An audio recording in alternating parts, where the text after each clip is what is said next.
యేసు మరొకసారి ఈ పాదాలు పట్టుకుని నా దేవా సన్నిధానంలో నిలబడి ఎంత మాత్రము యోగ్యులు కానీ మమ్మల్ని మీరు మీ ఆలయంలో నా తండ్రి మీ యొక్క ప్రేమ చేతులు పిలిచిన తండ్రి మీ మాటలను మాకు అందిస్తుండగా ఇదిగో నా తండ్రి మాట్లాడడానికి నా తండ్రి సిద్ధపడి ఉన్న నన్ను ఇసులు చోటలు మరుగుపరచండి.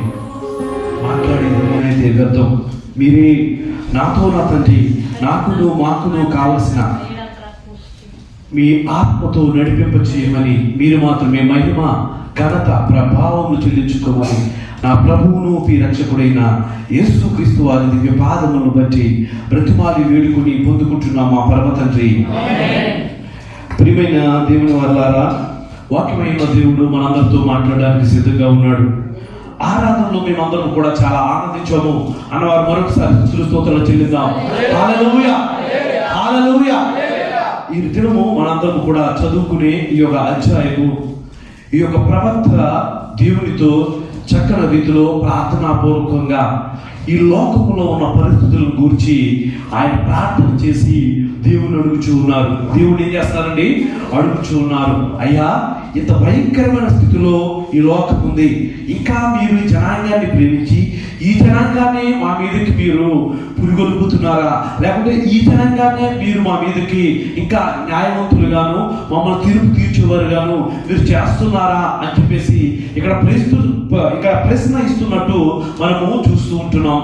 మనందరము కూడా ఈ గ్రంథకర్త కొరకు మనం ఆలోచన చేసినట్లయితే కనుక ఈయన చేసిన ప్రార్థనలో, హబక్కూకు చేసిన ప్రార్థనలో, హబక్కూకు దేవునితో మాట్లాడిన మాటలో ఎక్కడా కూడా ఆయన నా కొరకు ఏమన్నా చేయమని చెప్పేసి ఎక్కడ కూడా ఆయన అడగలేదు. ఆయన ఎక్కడ కూడా అడగలేదు. మీరు చదవండి, మొత్తం హబక్కూకు 3 అధ్యాయాలు మాత్రమే ఉంది.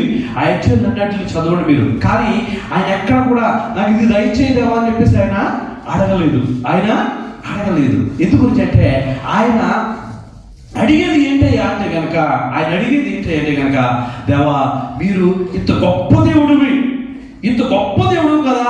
ఇంకో చూడండి, ఆయన అంటున్నారు నువ్వు పరిశుద్ధ దేవుడివి, ఆది నుంచి ఉన్నవాడివి, ఆది నుంచి కూడా నువ్వు ఉన్నవాడివి, అయినా కూడా ఈ ప్రజల్ని నువ్వు నిలబెట్టుకున్నావా, ఈ ప్రజలకు తెలియజేస్తున్నావా, నీవు మమ్మల్ని తీర్పు తీర్చమని అని చెప్పేసి ఇక్కడ హబక్కూకు దేవుణ్ణి ప్రశ్నిస్తున్నట్లు మనం చూస్తూ ఉంటున్నాం. ఎందుకు గురించి అంటే చాలా మార్లు మనము అనుకుంటాము ఏమంటే కనుక నేను సంతోషంగా ఉంటే సరిపడుతుంది, లేకపోతే నేను ఆనందంగా ఉంటే సరిపడుతుంది అని చెప్పేసి అనుకుంటాం. మీరు చక్కని రీతిలో చాలా ప్రేమతో మరి మాకందరికీ కూడా, నాకు నా భార్యకి కూడా మీరు విషెస్ తెలియజేశారు కదా 21వ తారీఖుని. మీరు ఆ రోజుని ఒక తమ్ముడు కూడా నాకు విషెస్ తెలియజేశారు. ఆయన తెలియజేశారు, అయ్యా ఈరోజు సాయంత్రం జరగబోయే ఆరాధన నేను జరిపిస్తాను, మీరు ఏమనుకోవద్దు, మీరు కుటుంబంతో సంతోషంగా ఉండండి అని చెప్పేసి తెలియజేశారు. మీరు కుటుంబంతో సంతోషంగా ఉండండి ఈ రోజు అని చెప్పేసి తెలియజేశారు. ఇప్పుడు ఆలోచన చేయండి, మన కుటుంబం ఏది? దేవుని సన్నిధి. హల్లెలూయా, హల్లెలూయా. మన కుటుంబం ఏదండి? దేవుని సన్నిధి. ప్రియమైన దేవుని వాళ్ళారా, దేవునితో మనం ఉన్నప్పుడు పూర్తి సంతోషం, పూర్తి సమాధానం. మనం అంటాము, మన తల్లిదండ్రులు మన పక్కన ఉన్నప్పుడు, మనకి కావలసిన వారు మన పక్కన ఉన్నప్పుడు, ఇప్పుడు నా భార్య కూడా నా పక్కన ఉన్నప్పుడు, నా బిడ్డలు కూడా నా పక్కన ఉన్నప్పుడు నేను అంటాను వాక్యంతో ఏమని అంటాను కంటే కనుక, నా తల్లిదండ్రులు నన్ను మర్చిపోయినా, నా తల్లి మర్చినా, నా తండ్రి విడిచినా నీవే నా దేవుడు. వీరు పక్కనే ఉన్నారు. ఎందుకు ఇలాగా దేవుని వాక్యం మనకు సెలవిస్తుంది, మనకు నేర్పిస్తుంది అంటే గనక మనందరము కూడా ఈ లోకములో యాత్రికులము. ఏంటండి? యాత్రికులు. మనది ఎప్పుడు ముగిసిపోతాం మనకే తెలియదు. మన జీవితాలు ఎప్పుడు ముగిసిపోతాయి మనకే తెలియదు. కానీ ఈ అంటున్నారు అన్నమాట, ఆది నుండి కూడా, ఎప్పుడు నుండి? ఆది నుండి కూడా ఉన్నవాడు నీవే. ఆది నుండి మనందరం కూడా దేవుని సన్నిధానంలో చేరి ఆయన స్తుతించేటప్పుడు, ఆయన మహిమపరిచేటప్పుడు, ఆయన ఘనపరిచేటప్పుడు, ఆయన ఆది నుంచి ఉన్న దేవుడు, నేను చేసే ప్రతి పని కూడా, నేను చేసే ప్రతి ప్రార్థన కూడా, నేను ఆరాధించే ప్రతి ఆరాధన కూడా, నేను అడిగేవి ప్రతిదీ కూడా, నేను ఆలోచించేవి ప్రతిదీ కూడా ఆయన తెలుసు. ఆయనకి తెలుసు. ఆయనకి బలిగేది ఏది కూడా లేదు. నేను తెలియజేస్తున్నాను. లేదు, మనం అనుకోవచ్చు, ఏంటి ఈ దినము నా యొక్క కుటుంబాన్ని సంతోషపెట్టలేకపోతున్నాను, లేకపోతే నా బిడ్డను సంతోషపెట్టలేకపోతున్నాను, నేను చేస్తున్న ఉద్యోగానికి న్యాయం చేయలేకపోతున్నాను, ఈ విధంగా ఆలోచన చేసుకోవచ్చు. నేను చాలా మార్లు నేను తిట్టుకుంటాను, చాలా తిట్టుకుంటాను నన్ను నేను. ఎందు గురించి అంటే, ఉద్యోగానికి వెళ్తాను, చాలా మంచి పని దేవుడు నాకు ఇచ్చాడు, ఆ అర్హత లేకపోయినా నేనటువంటి పని ఇచ్చాడు. అక్కడ కూర్చుని చక్కగా కంప్యూటర్ ఓపెన్ చేసి ఏదో చేయమంటారు, అది చేస్తాను నిద్రపోతాను. ఎంత దూరం అది? మీరు నవ్వుతున్నారు చాలా చక్కగాను. ఎంత దూరం, ఎంత ప్రమాదం తెలుసాలి. ఎందు గురించి అంటే కనుక ఆ యొక్క చేసే పని కొంచెం ఏదైనా ఒక అంకె తప్పు వచ్చిందనుకో, ఏసు గారి రిపోర్టు ఈయనకి వెళ్ళిపోతుంది, రాజమౌళి వెళ్ళిపోతుంది, రాజమౌళి గారు ఇంకొకరికి వెళ్ళిపోతుంది. అంత ప్రమాదం అది, అంత ప్రమాదం నేను చేసే పని. కానీ నా పక్కనే దేవుడు ఒక మంచి నాకు మేడం ఇచ్చాడు. ఆ మేడం అంటారు సాయి అంటారు, ఇప్పుడు కలుగు తీసుకున్నాను. లేదు మేడం అంటారు, తెలుసులే వీళ్ళు మొంగొడికి అంటారు. అంటే నేను ఎందు గురించి తెలియజేస్తున్నానంటే, ప్రియమైన దేవుని వాళ్ళారా, మనము చేసేది ప్రతిదీ కూడా మనకు అనిపించవచ్చు, నా శరీరము చాలా బలహీనం అయిపోయిందండి, నా శరీరము అస్సలు లేవలేకుండా ఉన్నానండి అని చెప్పేసి మనం అనుకోవచ్చు. కానీ ఆ స్థితిలో నుండి నిన్ను లేవనెత్తాలి అంటే కనుక ఆ దేవుడు సహాయం కావాలి. హల్లెలూయా, హల్లెలూయా. ఈ మధ్యన మీకు తెలియజేశాను కదా, మీకు లాస్ట్ వీక్ కూడా చెప్పాను ఈ మాటని. పాల్ యాగ్నిచో గారు కదండి, కొరియా దేశస్థుడు, ఈ మధ్యన దేవుని యందు నిద్రించి ఉన్నారు. మరి ప్రపంచ దేశాల్లో ఆయనకున్న ఘనత, ఆయనకున్న కీర్తి దేవుని యందు, ఆయనకున్న కీర్తి ఎవరికి కూడా లేదు. అటువంటి ఘనమైన సేవను, పరిచర్యను ఆయన చేసి ఉన్నాడు. అటువంటి సేవ చేసిన ఆయన, ఆ సేవకు ముందు ఆయనకి డాక్టర్లు తెలియజేశారట, ఇహలోకపరమైన డాక్టర్లు, అయ్యా నువ్వు 6 నెలలు చనిపోతావు, 6 నెలలు నువ్వు చనిపోతావు, నీకు వచ్చిన రోగం అటువంటిది. కానీ దేవుడు ఆయన దర్శనమిచ్చి అదే 6 నెలలు నువ్వు నా సేవను కొనసాగిస్తావు, నా బిడ్డగా నేను నిలబెడతానని చెప్పేసి ఆయన వాగ్దానం చేశాడంట. హల్లెలూయా, హల్లెలూయా. ఏది నెరవేరింది? దేవుడు నెరవేరింది. ఎవరు ఇది నెరవేరిందండి? దేవుడి. అందుకు మనము కూడా ఇహలోకము తట్టు కాకుండా దేవుడి తట్టు చూడాలి. ఎవరి తట్టండి? దేవుడి తట్టు. అనేక మార్లు నా మీదకి ఎంతమంది అంటే కోపగించుకున్నా, లేకుంటే ఎంతమంది నన్ను ఈడేంటి బాబు ఇలా చెప్తున్నాడు అని చదువుకున్నా, నా ఇంటి వారు నన్ను ద్వేషించుకున్నా, కానీ మరలా దేవుడిచ్చిన ప్రేమతో వారి దగ్గరికి వెళ్ళి వారు తిట్టుకుంటుంటే వారి పక్కన కూర్చొని వారితో నేను ప్రేమతో మాట్లాడతాను. ఎందుకని అంటే కనుక దేవుడు నేర్పించేది అటువంటిది. హల్లెలూయా, హల్లెలూయా, హల్లెలూయా. దేవుని ఎదిగిన నేను, ఆయన చెప్పిన మాటల్ని, ఆయన చెప్పిన విధానాన్ని ఆ విధంగా నేను చేయలేకపోతుంటే కనుక నేను దేవుని బిడ్డని అనిపించుకోను. ఆయన ఆశీర్వాదము నా మీదకి రాదు. ఆయనతో నిరీక్షణ లేకుంటే ఈరోజు ఇంతమంది ఇక్కడ ఉండరు. నేను ఎప్పుడో వదిలేదును సరిపోద్దని, సోనాపూర్ వరకు సరిపోద్ది అని చెప్పేసి అనుకున్నాను. కానీ ఆయన చిత్తము ఉంది. ఆయన చెయ్యి పట్టుకుని ఆయన ప్రార్థన చేసి మనం ముందుకు సాగుతున్నప్పుడు మనతో వచ్చే ప్రతి బిడ్డ కూడా, ఇదిగో నా సేవకుడు ఈ విధంగా సాగుతున్నాడు, లేకపోతే మనం నడిపించే మరి ఈ బ్రదర్ ఇలా సాగుతున్నారు, మనం కూడా అలాగే వెళ్ళాలి. ఈ విధమైన ఆలోచనలు మనకు వస్తాయి. రండి, వాక్యంలో ఆయన అంటున్నారు అన్నమాట, మనం చదువుకున్న మాట 12వ వచనం, యెహోవా నా దేవా, నా పరిశుద్ధ దేవా, ఆది నుండి నీవు ఉన్నవాడవు కావా, మేము మరణము నొందము. యెహోవా తీర్పు తీర్చుటకు నీవు వారిని నియమించి ఉన్నావు. ఆశ్రయ దుర్గమా, మమ్మును దండించుటకు వారిని పుట్టించితివి. నీ కను దృష్టి దుష్టత్వము చూడలేనంత నిష్కళంకమైనది కదా. దేవుని యొక్క కను దృష్టి. ఇంకా అంటున్నారు ఆయన, కపటములను నీవు చూచియు దుర్మార్గులు తమ కంటే ఎక్కువ నీతిపరులను నాశనము చేయగా నీవు చూచియు ఎందుకు ఊరుకున్నావు? మీరు ఈ విధంగా 17వ వచనం వరకు మీరు చదివినట్లయితే కనుక ఆయన దేవుణ్ణి ప్రశ్నిస్తూనే ఉన్నారు ప్రతి విషయంలో కూడా. నువ్వెంత నీతిపరుడు అయ్యా, నువ్వెంత న్యాయవంతుడు అయ్యా, నువ్వు ఈ విధంగా ఆది నుంచి ఉన్నవాడు అయ్యా, ఎందుకు ఈ విధంగా చేస్తున్నావు, ఎందుకు ఈ విధంగా ఉన్నావు అని చెప్పేసి ఇక్కడ భక్తుడు లేకుంటే ఈ ప్రవక్త దేవుని అడుగుచూ ఉన్నాడు, దేవుణ్ణి అడుగుచూ ఉన్నాడు. దేవుడు జవాబు ఇవ్వడండి, దేవుడు జవాబిస్తాడు, దేవుడు జవాబిస్తాడు, దేవుడు జవాబిస్తాడు, దేవుడు జవాబిస్తాడు. మీకు విషయం చెప్పనా, దుర్మార్గము చేత నశించిపోవడం దేవుడికి ఎంత మాత్రం కూడా ఇష్టమో లేదు. ఆ దుర్మార్గాన్ని విడిచి సన్మార్గంలో నడగాలని చెప్పేసి దేవుని యొక్క ఆశ. ఇప్పుడు చూడండి, ఎవరైనా సరే మనందరము కూడా ఇప్పుడు చూడండి, ఎప్పుడు దేవుడిని ఎక్కువ ప్రార్థన చేస్తామంటే కనుక మన అవసరాలు ఎక్కువ అవుతుంటే మనం ఎక్కువగా ప్రార్థన చేస్తూ ఉంటాం. అనారోగ్యం వచ్చేస్తున్నాయా అంటే కనుక ఆయన పాదాలు పట్టుకుని మనం విడిచిపెట్టాం. ఎందుకు? అనారోగ్యంలో ఉండడానికా, దాని నుంచి విడుదల పొందడానికా? దేవుని యొక్క ఉద్దేశం కూడా అదే. మనం ఎప్పుడైతే పాపులుగా ఉంటామో, మనం ఎప్పుడైతే అన్యాయస్తులుగా ఉంటామో, మనం ఎప్పుడైతే దుర్మార్గులుగా ఉంటామో, మనం ఎప్పుడైతే అనీతిమంతులుగా ఉంటామో, మనల్ని నీతిమంతులుగా చేయాలన్నదే ఆయన యొక్క ఉద్దేశం. ఆ విధంగా దేవుడు నిన్ను నన్ను కూడా నడిపిస్తూ ఉన్నాడు. అందుకే రెండవ అధ్యాయంలో ఆయన రెండవ వచనంలో ఆ భక్తుడికి సెలవిస్తూ ఉన్నాడు. ఏ విధంగా జవాబిస్తున్నాడు చూడండి ఒకసారి. యెహోవా నాకు ఎలాగూ సెలవిచ్చును, చదువువాడు పరిగెత్తుచు నీవు ఆ దర్శన విషయమును పలక మీద స్పష్టంగా వ్రాయుము. చదవనమ్మా మూడు కూడా. ఆ దర్శన విషయం నిర్ణయ కాలమున జరుగును, సమాప్తం ఒకటికే ఆతురపడుచున్నది, అది తప్పక నెరవేరును. అది ఆలస్యముగా వచ్చినను దాని కొరకు కనిపెట్టుము, అది తప్పక జరుగును, జాగు చేయక వచ్చును. సరిపోతుంది. చూడండి, ఇక్కడ దేవుడు సెలవిస్తూ ఉన్నాడు, ఆ ప్రవక్తకు ఆయన జవాబిస్తూ ఉంటున్నాడు. నేను అనేక మార్లు మీకు తెలియజేస్తాను కదా, ఏమనంటే కనుక మీరు ఆరాధన చేసేటప్పుడు దేవుని వైపే చూడండి, దేవుని వైపు యుద్ధము చూడమంటారంటే కనుక ఆయన దర్శనమిస్తాడు. ఆయన ఏమిస్తాడండి? దర్శనమిస్తాడు. మనందరికీ చాలా మందికి ఇక్కడ కూర్చున్న వాళ్ళకి కళలు వస్తాయి కదండి. కళలు ఎప్పుడు వస్తాయండి మనకి?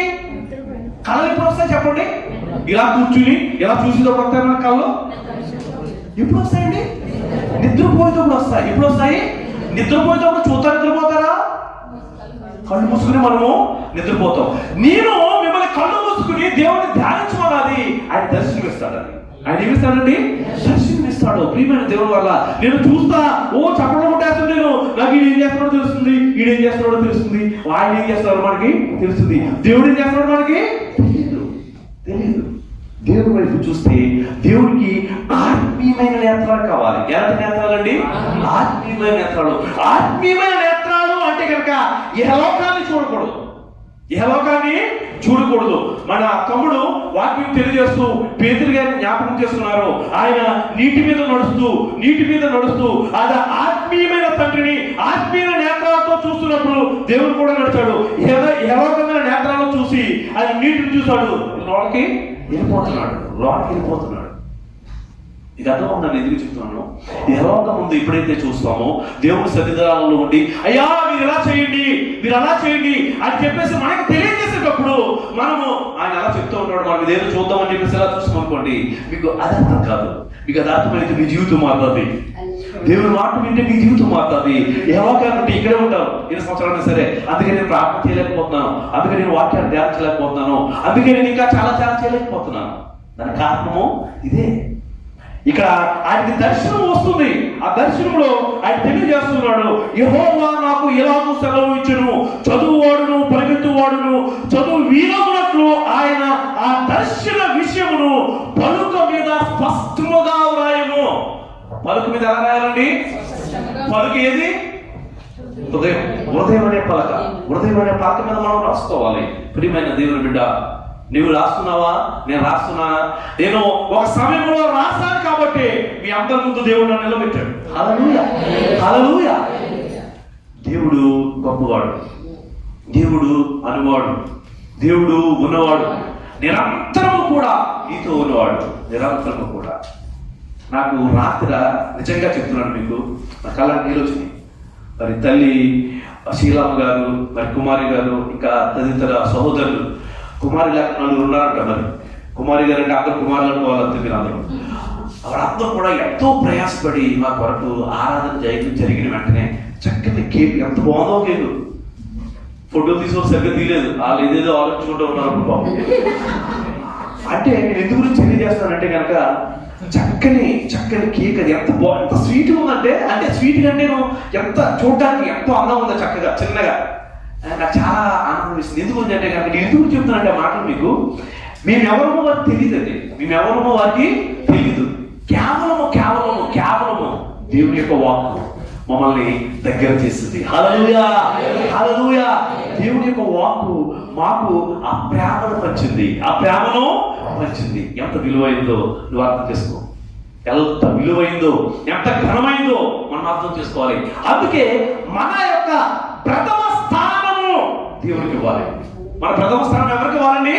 దేవునికి ఇవ్వాలి. నువ్వు ఎప్పుడైతే నీ ప్రథమ స్థానాన్ని దేవునికి ఇస్తావో, ఆ దర్శనమందు దేవుడు నీకు దర్శనం ఇవ్వడానికి ఆయన సిద్ధంగా ఉన్నప్పుడు, ఆ యొక్క ప్రథమ స్థానంలో దేవుడిది అని నువ్వు దేవుడి వైపు కళ్ళెత్తి, అయ్యా నువ్వు దర్శించు, నువ్వు మాట్లాడు, నా బలహీనతను దూరపరచు అని నువ్వు ప్రార్థన చేస్తావు, నువ్వు అడుగుతావు, దేవుడు నిన్ను ముడతాడు. అనేకమైన ఆరాధనలు, అనేకమైన పెద్ద బహిరంగ సభల్లో నువ్వు చూసినప్పుడు, వారు ఆరాధన చేసినప్పుడే, వారు గట్టిగా బిగ్గరగా ప్రార్థన చేసినప్పుడు, ఆత్మతో కూడినప్పుడే ఆత్మ కార్యాలు జరుగుతాయి. ప్రతి శాపము శోధములు విడుదల పొందుతాడు. ఎప్పుడైతే కనుక ఆరాధన చేసేటప్పుడే. ప్రియమైన దేవుని బిడ్డ, అటువంటి విడుదల నాకు కావాలి అనుకుంటే కనుక తల్లికి చెయ్యి నొప్పి పోయింది. ఎప్పుడు పోయిందండి? ఆరాధనలు దేవుడు దర్శించే సమయం మనకు అర్థం కాదు, మనం అర్థం చేసుకోవాలి. మనకి ఫోటో తీసుకున్న తమ్ముడు అది ఇప్పుడు కూడా అప్డేట్ చేస్తూ ఉంటాడు, అన్న నాకు చాలా బాధ చేస్తున్నా, అందరూ ఆరాధన చేస్తున్నారు, మీరు చూడండి ఎలా చూస్తున్నారన్న. నిజం చెప్తున్నానండి, నిజం చెప్తాను. ఆయన చెప్తున్నాడు నాకు, ఇలా చేస్తున్నారన్న, మీరు ఇంత ఎలా చెప్తారు అని చెప్పేసి అంటున్నాడు. అంటే ఇంకా మనం దేవుని మాట పెట్టలేదేమో, ఇంకా మనం దేవుని యొక్క వాక్యాన్ని మన హృదయం అనే పలక మీద ఇంకా రాసుకోవడం లేదేమో. ఆయన అంటున్నాడు రాసుకోమంటున్నాడు. ఆయన ఏమంటున్నాడండి? రాసుకోమంటున్నాడు. ప్రియమైన బిడ్డ, నువ్వు రాసుకున్నట్లయితే కనుక నిన్ను ఒక తేజస్సుగా ఆయన చేస్తాడు, ఆయన ఒక దీపంగా చేస్తాడు, ఆయన అనేకులకి నిన్ను మాదిరికరంగా చేస్తాడు, ఒక సమయంలో ఒక తమ్ముడు వచ్చి ఇక్కడ కీర్తన పంచుకుంటున్నాడు. ఒక తల్లి వచ్చి అంటుంది, అయ్యా కొన్ని సంవత్సరాలు కొన్ని సన్నిధిలో చూశాను, ఆయన ఎక్కడో కూర్చుని ఉండేవాడు, ఏంటి ఇలాగ మారిపోయాడు అంటే కనుక ఆయన పలక మీద ఇది రాసుకున్నాడు. హల్లెలూయా, హల్లెలూయా, హల్లెలూయా. ఈరోజు దేవుడు దర్శనమిస్తున్నాడు, ఈరోజు దేవుడు మాట్లాడుతూ ఉన్నాడు. నేను అనేక మంది తమ్ముళ్ళకి చెప్తాను, అనేక మంది అన్నయ్యలకు చెప్తాను, అయ్యా ఇలా చేయండి, ఇలా చేస్తే బాగుంటుంది. మీరు ఒకసారి ప్రయత్నం చేయండి. ప్రయత్నం చేయండి. ఒక అన్న ఆ విధంగా ప్రయత్నం చేశాడు. చక్కని రీతిలో మంగళవారం ఆరాధనలో మాకు యోహాను సువార్తలో నుంచి 21 అధ్యాయం తీసి మొత్తం పైన కింద వరకు కూడా చక్కని రీతిలో మాకు బోధించాడు. హల్లెలూయా, చెప్పడం దేవుని నామం మహిమపరచండి. నేను ఎందుకు చెప్తానంటే కనుక ఒక సమయంలో ఆయన కూడా దేవుడంటే తెలియదు. ఎప్పుడైతే ఈ వాక్యాన్ని ఆయన హృదయమైన పలక మీద ఆయన రాసుకున్నాడు, మాకు చెప్పగలిగాడు. హల్లెలూయా, హల్లెలూయా. ఇక్కడ మనందరం కూడా ఆలోచన చేయవలసింది ఏంటయ్యా అంటే కనుక, భక్తుడు లేకపోతే దేవుడు, ప్రవక్త, ఎవరైనా సరే, సువార్థికుడు, ఎవరైనా సరే, బోధకుడు, అందరూ కూడా దేవుడు మహిమపరచాలన్నదే ఆయన యొక్క ఉద్దేశం. దేవుణ్ణి గణపరచాలన్నదే ఆయన యొక్క ఉద్దేశం. అది కాదండి, ఇక్కడ మాకు చాలా పనులు ఉన్నాయి, మా పనులు చేసుకుంటాము అని కాదు, మా పనులు మేము చేసుకుంటామని కాదు. దేవుడి మందిరాన్ని దేవుడి కొరకు మనం ఉపయోగించాలి. దేవుడి మందిరాన్ని ఎవరి కొరకు ఉపయోగించాలంటే మనము దేవుడి కొరకు ఉపయోగించాలి. ఆయన గణపరచాలి, ఆయన స్తుతులు పొందాలి, ఆయన మహిమ పొందాలి. ఎప్పుడైతే నువ్వు దేవుడి కొరకు ఆ పనులన్నీ నువ్వు చేస్తున్నావో, నీ పనులు ఆయన చేస్తాడు. అవును, నేను దేవుని మందిరంలోకి వచ్చాను, దేవుని ఆరాధిస్తాను, ఆయన వాక్యం నేను వింటాను, ఆయన ఆరాధనలో నేను కూడా ఆనందాన్ని పొందుకుంటాను, ఆయన యొక్క ఆరాధనలో నేను కూడా బలాన్ని పొందుకుంటాను, నేను కూడా శక్తిని పొందుకుంటాను. దేవుడు రిలీజ్ చేస్తాడు అది పొందుకోవడానికి, ఆయన విడుదల చేస్తాడు నేను పొందుకోవడానికి. హల్లెలూయా, హల్లెలూయా. దాని కొరకు మనము సిద్ధంగా ఉండాలి. దాని కొరకు మనం ఎలా ఉండాలండి? సిద్ధంగా ఉండాలి. అదే ఇక్కడ భక్తుడు తెలియజేస్తూ ఉన్నాడు. చూడండి, ఇంకా చదవండి, మీరు 4వ వచనం నుంచి చదవండి. వారు ఆమా. యథార్థపరులు కాక ఉమ్. తమలో తాము అతిశయపడుదురు. ఓ. అయితే నీతిమంతుల విశ్వాసము మూలముగా ఉమ్. బ్రతుకును. నీతిమంతుడు ఎలా బ్రతుకుతాడండి? విశ్వాసము మూలముగా. ఎలా బ్రతుకుతాడు? విశ్వాసం అంటే ఏంటి? దేవుని యందు నమ్మకం. మరి యొక్క సంఘం పేరేంటి? అంటే ఏంటి? అది విశ్వాసుల సమూహము. హల్లెలూయా, హల్లెలూయా. ఇప్పుడు చూడండి, ఆయన అంటున్నాడు నీతిమంతుడు అంటే దేవునికి ఇష్టడైన వాడు. దేవునికి ఇష్టడైన వాడు ఆ ఇష్టంతోనే బ్రతుకుతాడు. ఆయన అంటాడు అన్నమాట.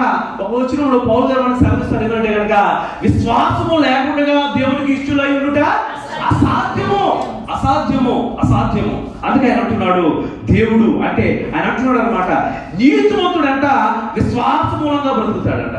ఆ దేవుడు చూస్తూ బ్రతుకుతాడంట. నేను అలా బ్రతుకుతున్నానా నా జీవితంలో? మీరు అలా బ్రతుకుతున్నారా? మనం అలా బ్రతుకుతున్నామా మన జీవితంలో? అనేక మార్లు భక్తులు ఇక్కడ దేవుని మొరపెట్టినట్టు మనం చూస్తున్నాం. అయ్యా ఈ లోకం పాడైపోతుంది. దావీదు భక్తులు కూడా అనేక మార్లు మొరపెట్టారు. కీర్తన గ్రంథంలో మీరు చూసినట్లయితే కనుక దావీదు భక్తులు కూడా 74వ కీర్తన తీయండి ఒకసారి. 74వ కీర్తన తీయండి. అక్కడ కూడా ఆయన అనేక మార్లు మొరపెట్టినట్లు మనం చూస్తూ ఉంటాం. ఎందుకయ్యా ఈ యొక్క దేశ నివాసులు లేకపోతే ఈ యొక్క ప్రజలు ఎందుకు ఇలా అయిపోతున్నారు అన్నది అక్కడ అర్థం కాని పరిస్థితి. చూడండి, ఆయన అంటున్నాడు 10వ వచనం చదవండి.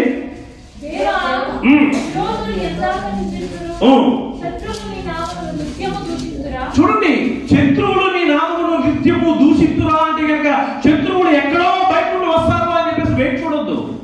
శత్రువులు ఎవరంటే మనమే. ఎందుకయ్యా అంటే కనుక ఆయన ప్రార్థన చేసే సమయంలో మనం ప్రార్థన చేయము, ఆయన గణపరిచే సమయంలో మనం గణపరచము, ఆయన ఆరాధించే సమయంలో ఆరాధించేము. అది శత్రుత్వం, మరొకటి ఏం కాదు. మరొకటి వేరేగా రాదు. మనం ఏ పని చేయవలసిన సమయంలో ఆ పని చేయటం లేదు దేవుని మందిరంలో అంటే కనుక అదే శత్రుత్వం, అదే.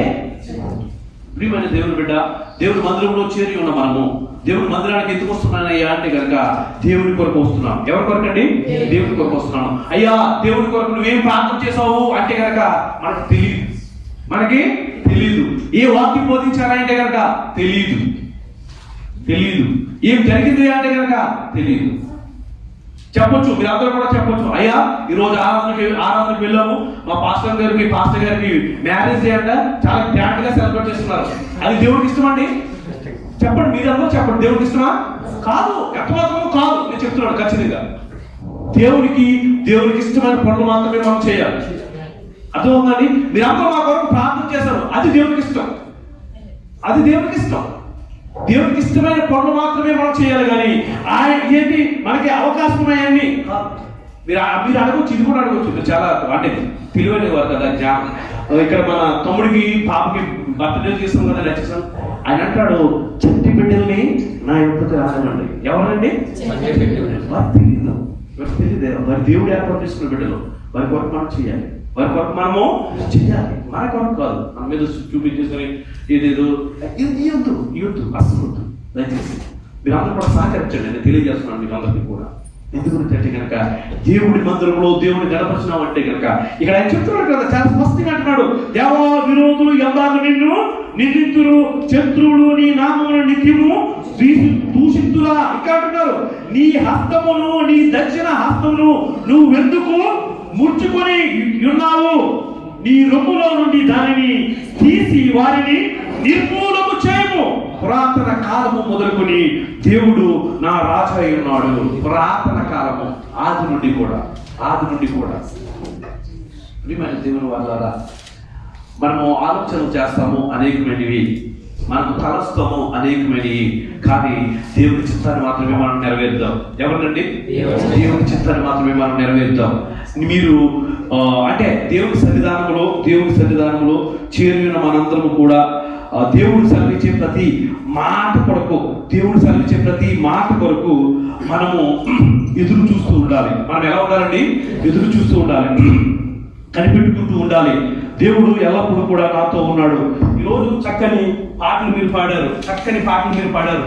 చూడండి, ఆయన అంటున్నారు అన్నమాట, ఆరాధన పాట నాకు చాలా చాలా మంచి.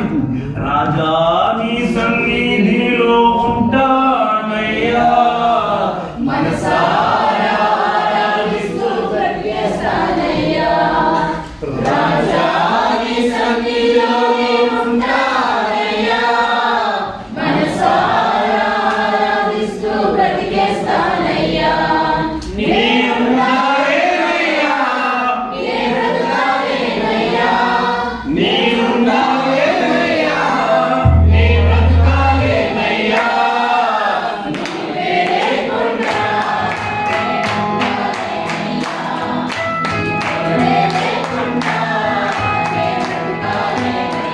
Glory.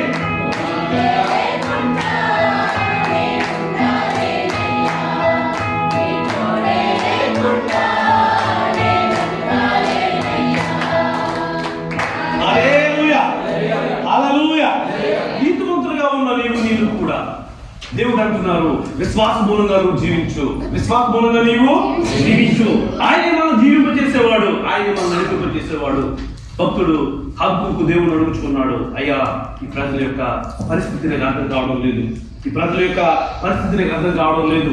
మొదటి అధ్యాయంలో 2వ వచనంలో ఆయన అంటున్నారు, యెహోవా నేను మొర్రపెట్టినను నీవెన్నాళ్ళు ఆలకింపక యుద్ధము బలాత్కారము జరుగుతున్నదని నేను నీకు మొర్రపెట్టినను నువ్వు రక్షింపక ఉన్నావు, నన్నెందుకు దోషము చూడని చూస్తున్నావు.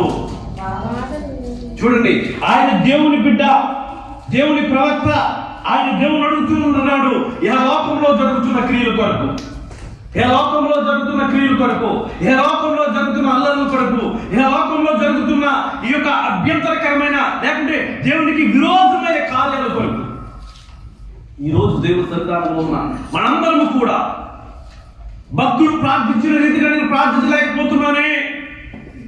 భక్తుడు అంటున్నాడు, అయ్యా మీ సన్నిధానములో ఆయన అంటున్నాడు, ప్రార్థించే ముందు అంటున్నాడు అన్నమాట. మూడో అధ్యాయంలో చూడండి అంటున్నాడు, ఆయన చేసిన ప్రార్థన ఎలా ఉంది, యెహోవా నిన్ను గూర్చిన వార్త విని నేను భయపడుచున్నాను. ఆయన భయపడుచున్నాడు ప్రార్థన చేసేటప్పుడు.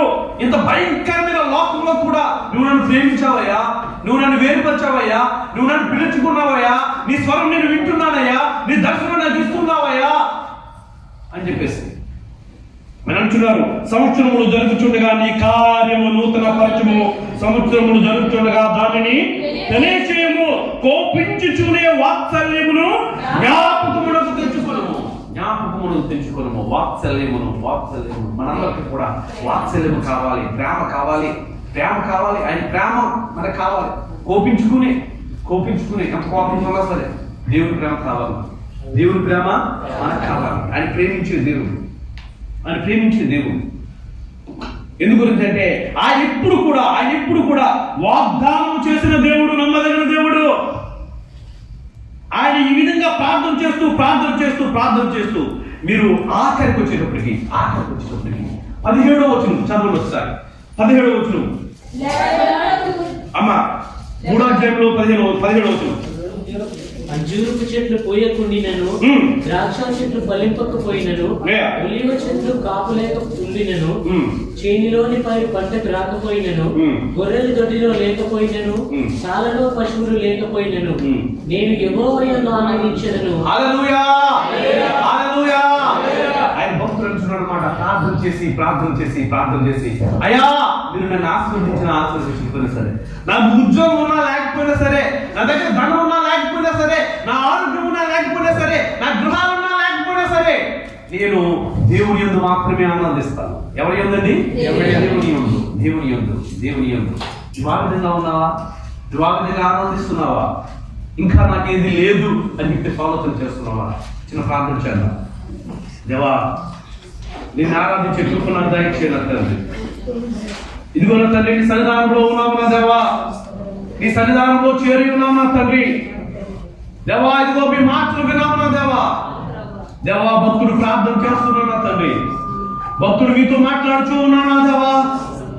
ఈ భయంకరమైన దినాల్లో ఉన్న తండ్రి, ఇంకా మేము నా తండ్రి ఈ లోకాన్నే చూస్తుంటున్నామేమో దేవా. మా యొక్క దర్శనము ఏ రీతిగా ఉంది నా తండ్రి, మేము చూసే దర్శనాలు నా తండ్రి, ఇదిగో నా తండ్రి మీ యొక్క ఆత్మతో మేము చూస్తున్నాం నా తండ్రి. దేవా ఈ లోకమైన నేత్రములతో మేము చూస్తున్నాం నా తండ్రి. మమ్మల్ని మేము పరీక్షించుకోవడానికి మీరు సహాయం చేయండి నా దేవా, మీరు సహాయం చేయండి నా తండ్రి, మీరు సహాయం చేయండి నా తండ్రి. చిన్న ప్రార్థన మాత్రం కూడా చేద్దాం. చిన్న ప్రార్థన మనందరం చేద్దాం. పరిశుద్ధుడా, వాక్యమయంలో వాడా, నాతో మాట్లాడిన వాడా, నా హృదయాన్ని నా దేవా, నా అంతరంగమును పరీక్షించువాడా, మీ మాటలు విన్నాను నా తండ్రి. మీ దర్శనాన్ని ఇంకా నేను చూడలేకుండా ఉన్నానేమో నా దేవా. మీ మాటలు నా తండ్రి ఇంకా నా హృదయం అనే పలక మీద నేను రాసుకోలేదేమో నా తండ్రి. దేవాటి ధన్యత నన్ను దయచేయండి నా తండ్రి. అనేక మంది బిడ్డలు నా దేవా, ఇదిగో నా తండ్రి, మీ దర్శనాన్ని పొందుకుని నా తండ్రి, మీ వాక్యానుసారంగా జీవిస్తున్నాను నా తండ్రి. దేవా, వారిని ఇంకా నా తండ్రి మీరు వెలిగించున్నారు నా తండ్రి. ఇంకా మీరు వారు వాడిపోండి నా దేవా. అనేక మందికి మాదిరికరంగా ఉండడానికి సహాయం చేయండి నా తండ్రి. ఇంకా ఏ బిడ్డ అయితే నా తండ్రి వెలుగు లేకుండా జీవిస్తూ ఉంటున్నారు నా తండ్రి. ఇంకా ఏ బిడ్డ అయితే నా తండ్రి ఇదిగో మీ నామాన్ని నా తండ్రి ఇంకా నా తండ్రి అవమానిస్తూ ఉన్నారు నా తండ్రి. దేవా, అట్టి వారి కొరకు మేము ప్రార్థన చేస్తున్నాం నా తండ్రి. మీ ప్రార్థన మాత్రమే చేయగలం నా దేవా. కార్యము చేసేది మీరు నా తండ్రి. ఆ కార్యములు వారి పట్ల జరిగించండి. విన్న వాక్యాన్ని హృదయంలో భద్రపరచండి నా తండ్రి. అనేకులకి నా తండ్రి మాదిరికరంగా జీవించడానికి సహాయం చేయండి. మీరు మాత్రమే మహిమ ఘనత ప్రభావము చెల్లించుకున్నారు. నా ప్రభువును రక్షకుడైన యేసు క్రీస్తు వారి దివ్య పాదములు